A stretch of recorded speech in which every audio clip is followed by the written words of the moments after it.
Türk sineması arabesk ve erotik film furyasına sıkışmış kurtarıcı ararken halk da kendinden olanı seçmiş, Kibariye'ye gönlünü vermişti.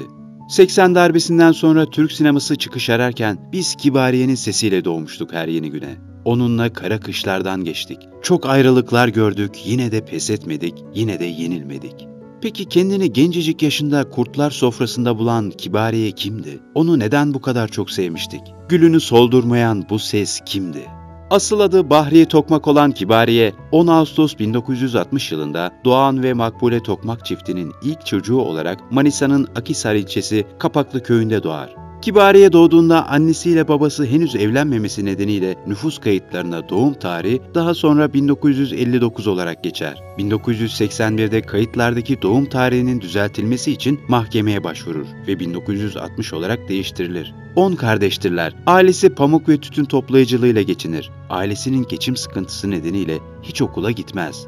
İlk olarak Akhisar'da bir gazinoda sahne alır. Kısa süre sonra aynı gazinoda Mucize adındaki arkadaşının aracı olmasıyla 1974'te İzmir'deki bir pavyona sahne almak için gider. Ancak pavyon sahipleri Kibariye'nin sesini dinlemeden fiziğine bakarak Kibariye'yi işe almaz. 2 yıl sonra 1974'te yine Çağlayan Saz'a gider ve bu kez pavyon sahibiyle anlaşarak çirkin olması gerekçesiyle perde arkasından sahne almaya başlar. Yaşadığı burukluğu şöyle anlatır Kibariye. Önce beni çirkin buldular. Güzel bir kadın değil dediler. Bunu biz almayız. Sahne arkasından okutalım. Perde arkasından okutmaya devam edelim dediler. Bu benim çok gücüme gitti. Allah kimseyi çirkin yaratmaz. Sen de hastasın. Yok, sağlam olacaktım bir de. Git bir hastaneye, kendine baktır deli.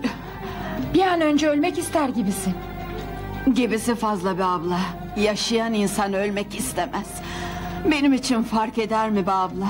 Çocuklarım olmazsa yaşamak gözümde değil.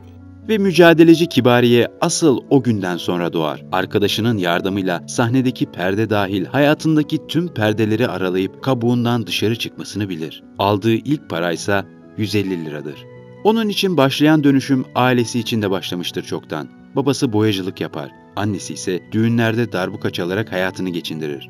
Okuma yazma bilmeyen sanatçı ailesine bakmak için çıktığı müzik yolculuğunda ninesinden kalma plağı, arkadaşlarından aldığı 45'likleri koyarak ezberlediği şarkıları düğünlerde söyler. Kibariye kendi gerçekliğindeki ve ruhundaki gecekonduları yıkarak halkın kalbine taht kurmasını bilir. Gönül Akkor'un, Neşe Karaböcek'in kıyafetle donattığı üvertür olmaktan çıkıp Sezen Aksu'nun gönüllü parasız şarkılar verdiği bir az solist yaratır kendinden. Kibariye kazandığım ilk parayla anneme 2 elbise bir de şalvar aldım. Şimdi de onlara para gönderiyorum. Zaten evi hep ben geçindirdim diyor.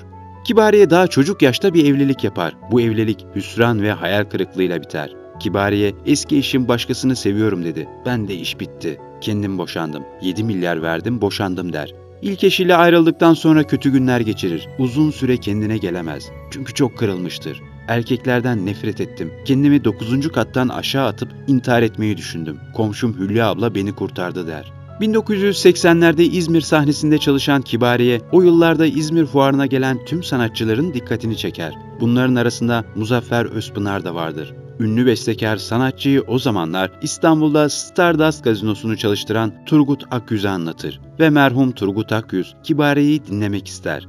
İzmir'den İstanbul'a gelen Kibariye'nin kaderi de böylece değişmeye başlamış olur.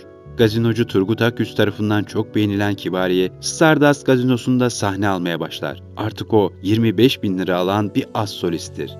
Kibariye çok kısa sürede gerek sesi gerekse yorumu ama her şeyden önemlisi de doğallığıyla tüm medyanın dikkatini çeker. 1981'de yılbaşı gecesi için TRT'den teklif gelir. TRT'ye kabul edilen ilk kadın arabesk şarkıcısıdır. Kibariye'nin yaşamını birdenbire değiştiren yeni bir hayat başlamış olur.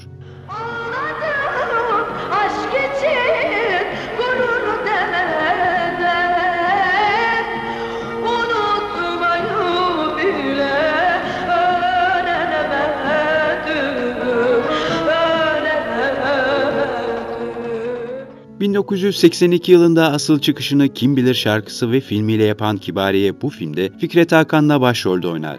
Filmlerde ona oyunculuğu öğreten de Fikret Hakan olur. Filmde bir gazinoda tuvaletçilik yaparken şöhretli bir şarkıcı olan Kibariye'nin yükseliş öyküsü anlatılır. Kendi ifadesiyle bu film ona çok para kazandırır. Bu filmde birlikte oynadığı Fikret Hakan için Fikret Hakan çok iyi bir adam. Bana çok yardımcı oldu. kör kızı oynarken kendimi eksik hissettim diye konuşur.